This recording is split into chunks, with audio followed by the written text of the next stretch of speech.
అయితే మా ప్రతినిధి రాజు జాయిన్ అవుతున్నారు. మోదీ పర్యటనకు సంబంధించి మరిన్ని వివరాలు తెలుసుకుందాం. రాజు, ఎట్లాంటి సెక్యూరిటీ ఏర్పాట్లు చేశారు? కొన్ని కోట్ల మంది ఈ కార్యక్రమానికి హాజరవుతూ ఉంటారు. సెక్యూరిటీ అనేది కొంచెం కష్టతరమైనటువంటి పరిస్థితి.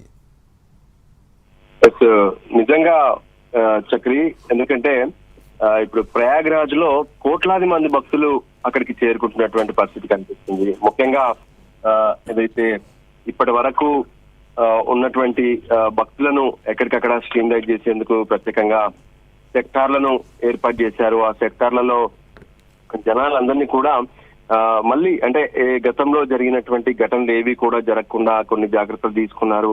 పూర్తి స్థాయిలో అవేర్నెస్ అనేది పెంచినటువంటి పరిస్థితి కనిపించింది. అంటే ఈ తొక్కిసలాట జరిగేటటువంటి క్రమంలో కూడా తొందరపడి ఒకరికంటే ఒకరు ముందెళ్లాలనేటువంటి ఆలోచన వల్లే అటువంటివి జరిగాయి.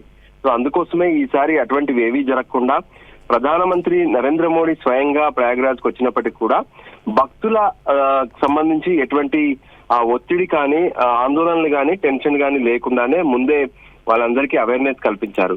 సో మనం చూస్తున్నాము భక్తులందరికీ కూడా ప్రధానమంత్రి నరేంద్ర మోడీ స్వయంగా ఏదైతే తన బోట్ నుంచి అభివాదం జరుపుతున్నారు.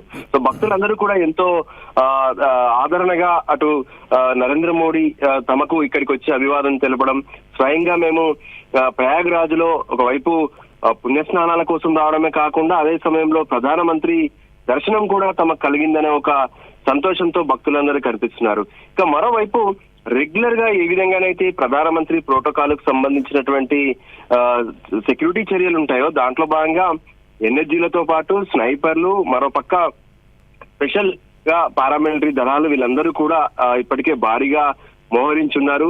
సో ఒకవైపు భక్తులకు ఇబ్బందులు తలెత్తకుండా మరోవైపు ప్రధాని పర్యటనలో ఎటువంటి అపశృతులు దొరలకుండా కావచ్చు, ఎటువంటి ఘటనలు జరగకుండా కూడా ప్రత్యేకమైనటువంటి జాగ్రత్తలు తీసుకున్నారు.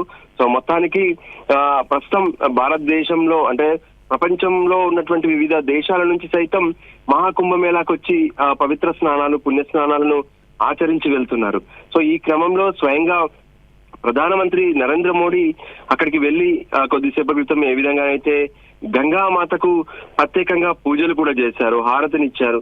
సో అనంతరం ఇప్పుడు ఏదైతే అక్కడ ఉన్నటువంటి బోట్ లో యూపీ ముఖ్యమంత్రి యోగి ఆదిత్యనాథ్ తో కలిసి అక్కడ ఉన్నటువంటి పరిసరాలన్నింటినీ కూడా పర్యవేక్షిస్తున్నారు, పరిశీలిస్తున్నారు. సో మరికొద్ది సేపట్లో పుణ్యస్నానాన్ని కూడా ఆచరిస్తారు. సో ఫైనల్ గా మాత్రం ఎవరికి ఎటువంటి ఇబ్బందులు తలెత్తకుండా పూర్తి స్థాయి ప్రణాళికతో అక్కడ ఉన్నటువంటి భక్తుల కోసం కొన్ని ప్రత్యేక చర్యలు తీసుకుంటూనే ప్రధానమంత్రి పర్యటనను విజయవంతం చేసేందుకు అటు ఉత్తరప్రదేశ్ ముఖ్యమంత్రి ఆయన సారథ్యంలో అక్కడ ఉన్నటువంటి అధికారులు కూడా ప్రత్యేక చర్యలు తీసుకున్నారు. Chakri, thanks for the updates Raju.